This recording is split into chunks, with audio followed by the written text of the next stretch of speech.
Hello everyone, welcome back to my channel that is English Wheel. So friends, हम ये grammar का video लेकर आए हैं आज। ऑलरेडी हमने सीरीज स्टार्ट कर रखी है ग्रामर एसपी बख्शी, जो कि फ्री ऑफ कॉस्ट है। आपको ज़रूर इसे अटेंड करना चाहिए। और इसमें एसपी बख्शी की जितनी भी एक्सरसाइजेज हैं वो हम सॉल्व करेंगे। तो हम हमेशा की तरह से एग्जाम्पल टू रूल जाएंगे। पहले हम एग्जाम्पल्स मतलब कि जो एसपी बख्शी की एक्सरसाइजेज है वो सॉल्व करेंगे, उसी से हम रूल को भी स्टडी करेंगे, जिससे वो आपके समझने के लिए और भी ज़्यादा इजी होगा और आपको बोर नहीं फील होगा।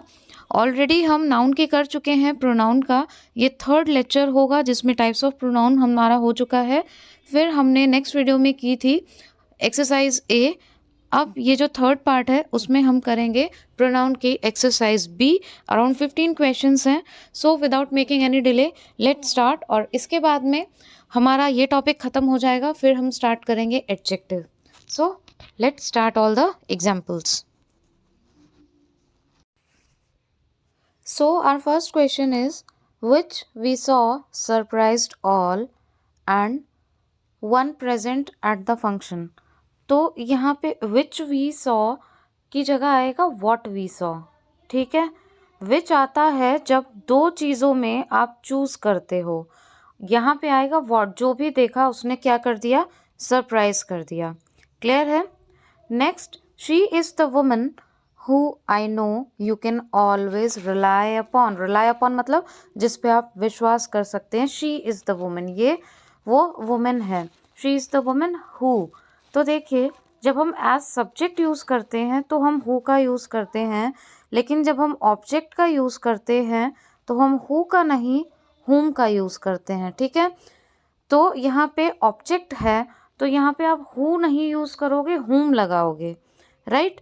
तो कैसे हो जाएगा ये sentence, she is the woman whom I know you can always rely upon. Whom जिस पे की, ठीक है, जिस पे की आप विश्वास कर सकते हो, रिलाय कर सकते हो। अब नेक्स्ट है third one, don't respect such persons who have no respect for elders.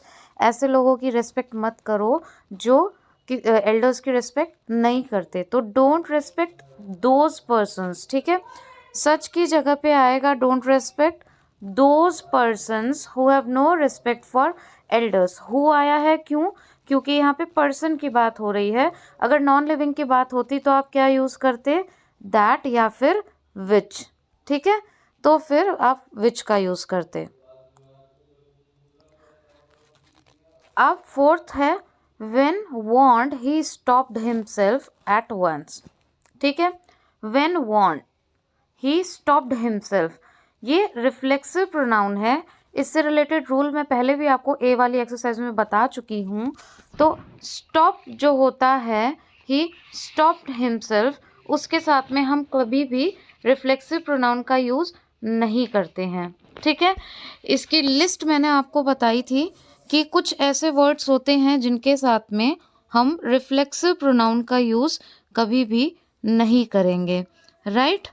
जैसे कि कीप, कीप के साथ में हम रिफ्लेक्सिव प्रोनाउन का यूज़ नहीं कर सकते हैं। जैसे एग्जाम्पल के लिए अगर हम बोले you should keep your self, ठीक है, तो you should keep your self नहीं आएगा, क्योंकि कीप के साथ में हम रिफ्लेक्सिव प्रोनाउन का यूज़ नहीं कर सकते।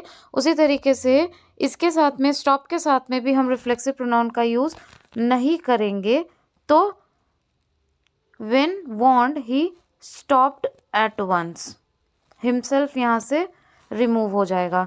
अगर आपको कोई कन्फ्यूजन है, ठीक है, कि क्या रिफ्लेक्सिव प्रोनाउन होता है, कौन सा नहीं होता है, क्या तो मैंने पहले ही टाइप्स ऑफ प्रोनाउन पढ़ाया था, इसीलिए जिससे कि कोई भी प्रॉब्लम नहीं हो किसी भी तरीके का क्वेश्चन सॉल्व करने में।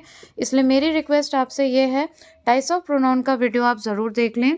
मैं आपको डिस्क्रिप्शन बॉक्स में उसका लिंक प्रोवाइड कर दूँगी। राइट। अब नेक्स्ट देखते हैं question number 5th। He is the same person who was present at the wedding party last night. बहुत ही इंपॉर्टेंट क्वेश्चन है, एग्जाम में ऐसे क्वेश्चन ज़रूर आते हैं, इसलिए बहुत ध्यान से देखिएगा इसको। He is the same person. ठीक है, क्वेश्चन नंबर 5th हम कर रहे हैं। The same, the same, the only, the few, the little, ये ऐसे हैं जिनके साथ में हमेशा और हमेशा रिलेटिव प्रोनाउन हम जो यूज़ करेंगे, यहाँ पे हु नहीं आएगा, यहाँ पे दैट आएगा। आप रट लो, इसको दिमाग में बैठा लो। The few, the little, the same, the only के बाद हमेशा हम दैट का यूज़ करते हैं। हु, हुम, विच, कुछ भी आपको एग्जाम में लगा के दे दे, वो लगाएगा, लगा के ऐसे ही देगा, ऐसे ही एग्जाम में एरर पूछा जाता है, तो हमेशा आप दैट का यूज़ करोगे, ना कि आप हु या विच या हुम, कुछ भी अगर आ जाता है उसका यूज़ करोगे। अगर आपने प्रैक्टिस की हुई है तो आपको सीधे सीधे दिख जाएगा। 6th क्वेश्चन देखते हैं। The only person who can read and right English well is my friend. ठीक है, क्वेश्चन नंबर 6, द ओनली। फिर आप देखते ही पहचान गए होगे, अभी मैंने आपको बताया है रूल द ओनली और द सेम का। तो द ओनली है इसलिए यहाँ पे हु नहीं आएगा। The only person, who co हटा करके आप दैट लिख देंगे। ठीक है, हु को हटा करके आप दैट लिख दोगे। That can read and right English well is my friend. ठीक है, आगे बढ़ते हैं। 7th, the Saraswati is a river whose origin has always been a matter of conjecture. The Saraswati is a river. ठीक है, सरस्वती एक ऐसी रिवर है। ठीक है, तो यहाँ पे सरस्वती क्या है, एक रिवर है। ठीक है, और यहाँ पे आपको क्या दिया हुआ है, हुज। तो यहाँ पे हुज नहीं आएगा क्योंकि यहाँ पे किसी पर्सन की बात नहीं हो रही है, रिवर की बात हो रही है। इसको बहुत ध्यान से, ये डिफरेंस आपको समझना जरूरी है। ये जो डिफरेंस है ये आपको रट के नहीं आ सकता है, रिलेटिव प्रोनाउन। ये आपको पहले स्टार्ट करने से पहले ही मैंने ये चैप्टर बता दिया था, थोड़ा सा लेंदी है बट इंटरेस्टिंग बहुत है।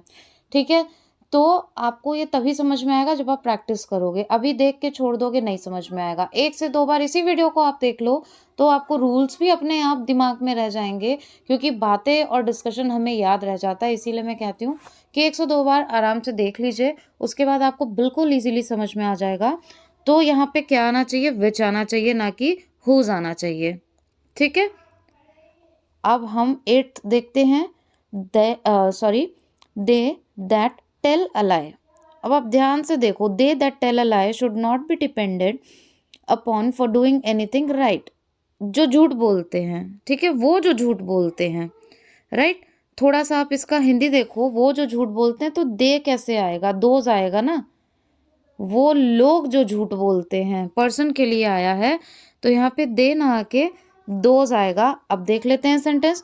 Those that tell a lie, वो लोग, वो पर्सन, वो कुछ लोग जो झूठ बोलते हैं, not be dependent upon for doing anything right. ठीक है, 9th है, my friend is honest and hard working isn't it.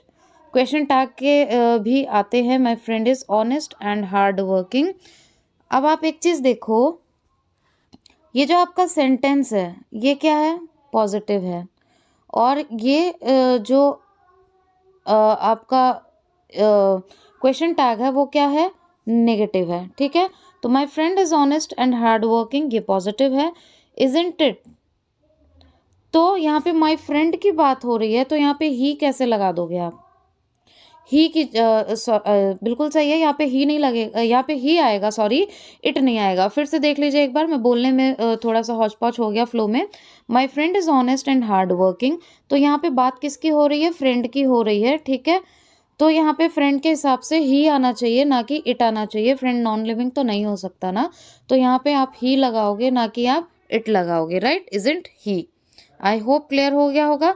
कोई कंफ्यूजन रहता है तो आप कमेंट बॉक्स में कमेंट करके बिल्कुल पूछ सकते हो। नेक्स्ट वीडियो में मैं आपका क्वेश्चन ज़रूर रेज करूंगी, या फिर पॉसिबल होगा तो कमेंट बॉक्स में ही आपको उसका रिप्लाई दे दूंगी। अब हम बात करते हैं क्वेश्चन नंबर 10 की। They did not go to attend the marriage of their neighbour's daughter, didn't they. अभी मैंने आपको बताया कि सेंटेंस अगर आपका पॉजिटिव है तो क्वेश्चन टैग नेगेटिव होना चाहिए। 9th में देखिए, आप स्ट्रक्चर देख सकते हो। 10th में इस स्ट्रक्चर को आप समझने की कोशिश करो। जो आपका सेंटेंस है वो नेगेटिव में दिया हुआ है, ठीक है। तो क्वेश्चन टैग जो आपका दिया हुआ है, क्वेश्चन टैग फिर आपका पॉजिटिव में होना चाहिए। ये स्ट्रक्चर होता है। सेंटेंस अगर नेगेटिव है तो क्वेश्चन टैग पॉजिटिव होगा, सेंटेंस अगर पॉजिटिव है तो क्वेश्चन टैग क्या होगा आपका, नेगेटिव में होगा। ठीक है, इरेज कर देते हैं एक बार। अब देखिए यहाँ पे 10th में डिड नॉट गो है, सेंटेंस नेगेटिव है, तो क्वेश्चन टैग भी यहाँ पे नेगेटिव दिया हुआ है, तो इसको सही करके हम क्या करेंगे, डिड दे कर देंगे, डिडंट दे नहीं होगा। ठीक है, आई होप क्लियर हो गया होगा। सेंटेंस नेगेटिव है तो क्वेश्चन टैग हमारा क्या होगा, पॉजिटिव में होगा, तो यहाँ से नॉट हटा करके हम डिड दे कर देंगे, तो इसका करेक्ट क्या हो जाएगा, डिड दे।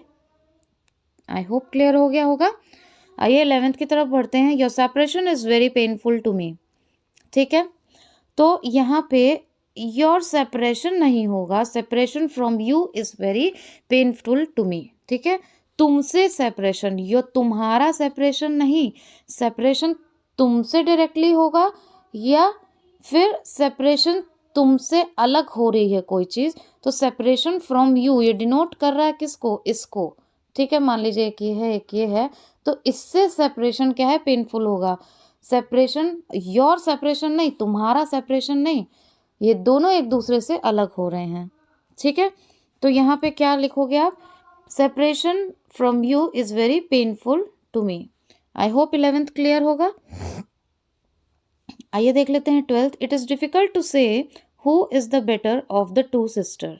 ठीक है, इट इज डिफिकल्ट टू से, ये कहना मुश्किल है कि दोनों में से दोनों सिस्टर में से क्या है, कौन सी बेटर है। ठीक है, तो क्वेश्चन नंबर 12, एक बार अभी मैंने आपको बताया था कि जब आप रिलेटिव प्रोनाउन लगाते हो यहाँ पे चूजिंग के लिए विच आता है, जब आप दो में से चूज करते हो कि इन दोनों में से क्या है, ए या बी, या तो ए है या फिर बी है, दोनों में से कौन सा है, तो यहाँ पे कभी भी आप हु का यूज़ नहीं करोगे। कई लोग कंफ्यूज हो जाएंगे कि सिस्टर्स की बात हुई है तो बिल्कुल सही है, पर्सन के लिए तो हु आता है।